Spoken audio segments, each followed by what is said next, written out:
going to start with the nation. Sanwo-Olu Abdulrazak Makinde Abiodun re-elected. INEC rules out repeat poll where thugs disrupted process. LP threatens nationwide protest over alleged manipulation of poll results. We are making ports better, says NPA MD Koko. FG government, federal government seeks 360 billion naira in new debt auction. 9 states to get governor-elects today. Okay, which story are we starting with? I think I'll take the Labour Party. Yes. Yes, so the national chairman of the Labour Party, LP, Comrade Julius Abure, has vowed that the party will resist what he described as ongoing attempts to manipulate the outcome of the ongoing gubernatorial elections in Abia and Enugu states.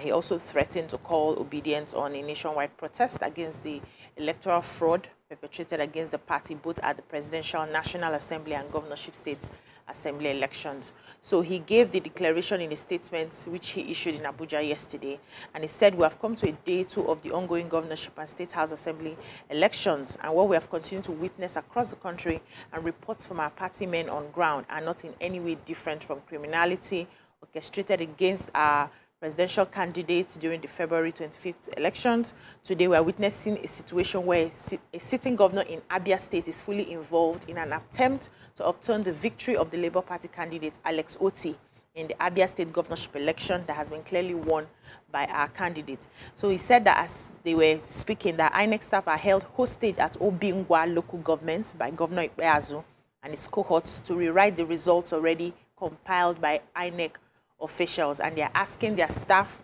in Umuahia to collect results for the election. That this is just something that is not acceptable. I would like that the police, goes ahead to do investigation about these allegations to be sure that this is happening and then do something about it. So INEC has foreclosed supplementary elections in areas where thugs disrupted the process. They also said that they've started releasing data contained in the beavers for the presidential and National Assembly elections to political parties. Festus Okoye, the National Commissioner, was speaking yesterday, so that one of their staff was killed during the governorship elections. He also said that a number of INEC personnel have been abducted, harassed, detained, and intimidated. He said by the provisions of the Electoral Act, it gives the Commission the power to review declarations and reports made if the Commission's view the declarations were made under duress or made in flagrant violation of the Electoral Act. The Commission can also go back and conduct a supplementary election in any area if the Commission did not mobilize in that location. He also said that even during the conduct of elections, the process was disrupted in certain places. The law says that if our processes and procedures are disrupted, the Commission can give 0 score to the polling unit. In some cases, if results are cancelled in some polling units and during collation, we discovered that the margin of lead could affect the outcome of the election. We can go back and conduct a supplementary. So if they feel that the number that was disrupted will not necessarily affect the total result, they might not do a supplementary election. So that's what they're saying. It's in their own purview to decide where they're going to do supplementary elections going forward. But so far, they've foreclosed that idea. So federal government is looking to raise 360 billion in new borrowings as part of its regular debt issuance aimed at bridging the revenue deficit. And the DMO will be offering for tenure of bonds to raise about 90 billion on each tenure. And there's a breakdown of each of the tenures and the percentages on in the Nation newspaper. And if you're interested in buying bonds, this is when to read the Nation. The Punch. Sanwo-Olu, Makinde, Abiodun, Abdulrazak, Buni, others win. Soldiers foil ISOP election day attack, kills 60 terrorists. Undergraduate denied treatment over bed space, dies in LUTH. Arrested Ondo political thugs will face trial, says police. LP candidate stopping Namani State's return, or Senate's return. FG rakes in 10 trillion naira VAT under Buhari, says NBS. And Nigeria Forex fined 16 firms 779 million naira. Okay, the story we're starting with? The human interest story. Yes. The family of an Graduate of the University of Port Harcourt, Deborah Doofan, has been thrown into mourning after she died outside the emergency ward of the Lagos University Teaching Hospital, Idi-Araba, Surulere, due to a lack of bed space to admit her into the ward in the hospital for prompt treatment. So according to the story, it said she was suffering from hyperthyroidism, a medical condition associated with overactivity of the thyroid gland, which results in a rapid heartbeat and increased rate of metabolism. And then there was a particular day she was in the university, and she suffered a crisis, and so she was taken to the Uniport Teaching Hospital. From there, she was referred to LUTH in Lagos. It's been a back and forth. She's gone to LUTH. There was also another hospital that she went to in Ibadan. But the final straw was when because of the cash crunch, they were not able to get access to cash, and then she just had to be put on medication, which was no longer working, and so she was referred back to LUTH. And by the time she got to the hospital that particular day on emergency, there was no bed space to accommodate her. And according to the story, they said the doctor came, checked, and they were trying to convince the doctor to treat her outside the hospital, which was against the rules. And unfortunately, she died. And so they are saying that because of the bed space that was not available, that was what caused her death. The hospital is, that's LUTH, is saying that they actually have, they have rules that guide some of these things. And what they do is, whether it's not about money. Once you come in and it's an emergency, they would attend to you. But if there's no space, they can't remove people who are there. But however, they are working on, especially the Lagos State government is working on other bed spaces and other, yes, additional facilities that would, avoid some of these things from happening again. It's just a painful story. Really, really sad. Yeah, so the federal government says they have raked in 10.1 trillion naira revenue from the VAT. If you recall, the Minister of Finance had advised that the incoming administration should increase the VAT from 7.5% to 10%, according to her. She was advising, saying that the federal inland revenue goods are purchased and services are rendered when it comes to the final customer. According to her specifically, she said that revenue had increased from 2015, which is about 759 billion, in 2022 to 2.5 trillion naira. That's a huge increase. And they said that it's because they increased the VAT from 5% to 7.5%, that VAT is a sure way of getting revenue to do a lot of work, which is therefore, the revenue is therefore shared to all the various tiers of government, and that she's advising the incoming government to increase to 10%. However, somebody had advised otherwise. I'm trying to get the name of the person. The economists, various economists have cautioned against raising the VAT from 7.5% to 10%, saying that it could stifle the country's economic growth. I guess this is something that the new administration will look into, but according to her, it's a very, very good way of increasing revenue that can be shared across all tiers of government. Okay, so yes. The spokesperson for the police in Ondo State, Mrs. Fumilayo Odunlami, has said that, arrests of suspects are ongoing in Ondo State right now related to election violence.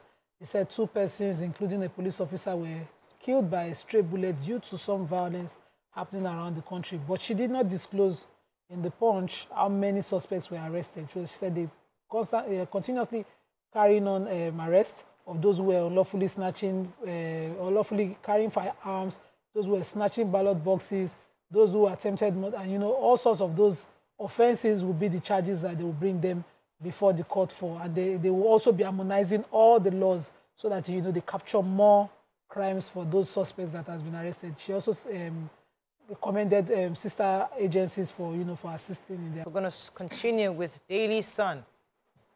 Governorship election, Abiodun Makinde Eno Yahaya Abdulrazak win. Amechi has confirmed our fears about INEC, chairman says Atiku. Assembly Adeleke lauds electorate for giving PDP 25 out of 26 seats. Police arrest 178 suspects in Lagos and Kano for election offenses. Carlos bill to empower states to build railways gets presidential assent. 6 missing as gunmen attack INEC officials in Kogi.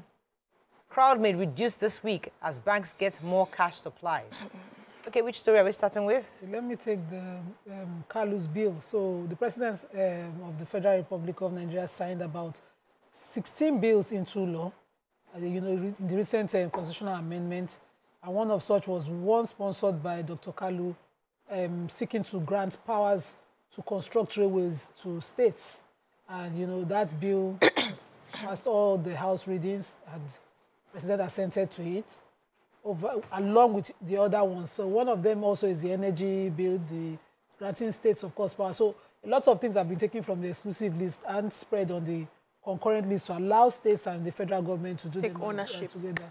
And so the Sun focused a lot on Dr. Ojuzo Kalu's bill, his contribution in the fifth alteration of the Constitution, as well as saying that, you know, that is helping reshape the new Nigeria. And so states can now consider certain roads that are intra-states and develop them in conjunction with other states, as well as do rail lines for their indigenes or residents within the states of any of the states within the country. So I think it's a good thing as well. I hope that the states will feel empowered and will see progress. All right, there's a report here from Daily Sun saying that there are strong indications that from this week, the ATMs would have more cash, thereby reducing the long queues we've been seeing. So that since elections have passed, politicians' demand for cash would have reduced by now, and that hopefully now that more cash will be that the CBN has reassured all banks that they will get him more influx of cash.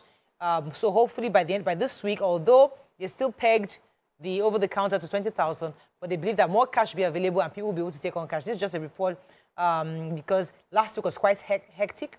Many people were unable to get cash and the queues in the ATMs were still very long. So bank branches and officers have said that they're very optimistic that things will get out from this week. More branches would have cash to pay out, and they will definitely have more money to disburse once the CBN infuses a lot more cash into the banking system going forward. So 6 people were allegedly feared missing after unknown gunmen attacked 6 Hummer buses carrying officials of INEC in Kogi State in the early hours of yesterday. They said the incident happened around 2 a.m. Yesterday at Abajana. After INEC officials, you know, had left, they were going back from the election. Said there were gunshots, wounds, including policemen and drivers. 6 people went missing, including 2 serving National Service Corps, NYSC Corps members, and 4 other ex-coppers. I said the injured people were already on admission at the Federal Medical Center in Lokoja. And according to one of the bus drivers, Mr. Salisu Ibrahim, he said he was shot on the right leg, though he's recuperating in the hospital. And they said the attackers took them by surprise because then they were going with the results of the House of Assembly election. And, you know, when the attackers attacked them. It also happened in Rivers State. INEC also was attacked at the Coalition Center. You know, they've mentioned all of these places that they had hoodlums attacking, and the government, the police is on top of it. Investigations are ongoing. In Lagos, they said they had arrested about 178 suspects for various electoral offenses this Saturday. They said 161 suspects were arrested in Kanu, 17 arrested in Lagos. So the police is saying that they are on top of this. They are going to arraign these people and find out exactly what they have done. Vanguard electoral offenses, INEC to review Governor State Assembly polls results. For electricity, states to record more than $10 billion investment, says analysts. Lagos polls, death threats won't deter me, REC warns politicians. 6 missing as police rescue 99 kidnapped INEC officials in Kogi. Afenifere Bode judge described Lagos polls as sham. LP threatens nationwide protests over alleged plan to manipulate Abia and Enugu polls. Cash crunch lingers despite compliance of Supreme Court's ruling. And Jean-Marc Cordier, renowned oil trader, joins NNPC. So the former vice president of the Abu Dhabi National Oil Company, Nigeria is going to find one of the best of the best, yes, so. has joined the services of the Nigerian National Petroleum Company, NNPC, as head of its oil trading arm. According to the statements by Mr. Garbadin Mohammed, the Chief Corporate Communications Officer of the NNPC, it was said that Mr. Cordier's appointment is in furtherance of the ongoing repositioning drive in the company towards improved growth, better performance, and service delivery. We're hoping that he comes with his wealth of experience, having been worked in the UAE, Abu Dhabi. He's a mix of, I think, French, Swiss national, and he has quite a bit of, there's 30 years physical and experience in the physical oil derivatives and risk management, with significant experience in reorganizing and creating trading business. So we're hoping that he brings his wealth of experience to help us ensure that NNPC becomes profitable, and hopefully, especially now that the president-elect has already hinted that he might be removing subsidy. Might be, he will. Well, he will be removing subsidy. So we need to ensure that either way, that this revenue, that the NNPC becomes a profit-making decision by itself without subsidy. Okay. I have I know you have your reservations on international. You understand. But for now, reserve your comment. Let me comment my reserve. The rec for Lagos State, during collation yesterday, or after collation yesterday, addressed people speaking, saying that, you know, those issuing death threats to him, let me call his name, Mr. Olusegun Agbaje, said that those issuing death threats to him on the outcome of the elections, he's not afraid of death, that those of them aggrieved should do the needful. He also mentioned that elections are won at polling units and not at collation centers. Said that an election should not be a do-or-die affair. Snatching of ballot boxes are not good, and it is not visible for a rec, including himself, at this time of elections, to manipulate results at collation centers. It's not visible. And he said, so for those of them sending death threats to him, he's a Christian, he's an Anglican, and he served for 30 years with the DSS, that he's not afraid of death at this time. As he will now he has lived. Yeah, so people should, you know, comport themselves. And I'll address my personal reservations on those issues during the hot topic. Yeah. So experts, analysts are saying that they are predicting that we will need more than 10 billion additional investment attracted to the power sector. And this is following the amendment of the Nigeria's Electricity Act by President Muhammadu Buhari. And before the amendments, we know the power sector was placed under the exclusive list of the federal government, which excluded states from investing, regulating generation, transmission, and distribution activities in the nation. But now this is changing already. And so data obtained from the Energy System Operator, which is an autonomous unit in the Transmission Company of Nigeria, says that Nigeria's electricity generation is at 4,742 megawatts, including a drop of, indicating a drop of 4.2% from 4,950 megawatts recorded 2 weeks ago. And it's also showing a little over 4,000 megawatts, which was transmitted to consumers, apparently, which is too small, considering the nation is, you know, more than 200 million people. But with this latest amendments that we have, the experts are saying that it will empower a lot of people to get into this industry, to put adequate institutions, structures, and then we can attract a lot of foreign investors, which would up our electricity game. We are all hopeful that this will actually happen. Okay, the Nigerian Tribune. Makinde Abiodun Yahaya Eno Abdurazak Muni win. PDP wins 25 Osun Assembly seats. APC wins 1. 26-year-old female wins Assembly in Kwara. Nigeria's Forex reserves down by 578 million in 2 weeks amid rising dollar demand. Human Rights Commission to invite Kogi Governor MC Oluomo for questioning. CSOs call for independent inquiry into 2023 general elections. And we are overwhelmed by security threats. INEC raises the alarm. All right, so many Nigerians. You want to go? Yes, right. I want to quickly take the Forex story. So our Forex reserve, we lost about, we shared about 578 million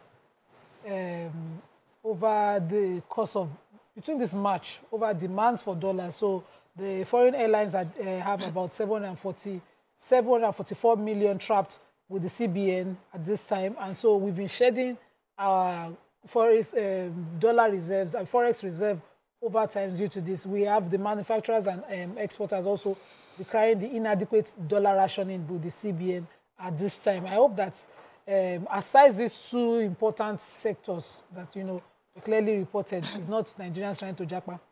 you know, because of elections are over as well. All right, so Nigerians are celebrating a 26-year-old journalist, online journalist, and the owner of the online media outfit in Kwara State, Miss Rukayat Mutunrayo Shitu. She has won the State House of Assembly elections at the Owode Onire State Constituency of Asa local government area of the state. Miss Shitu, a candidate of the APC, had been described as one of the youngest candidates, possibly in the whole of Nigeria contest. And her experience, let me tell you, she was the president of the Congress of Noun Students, that's CONS, at the National Open University in Nigeria. That's her experience. And she ran for office.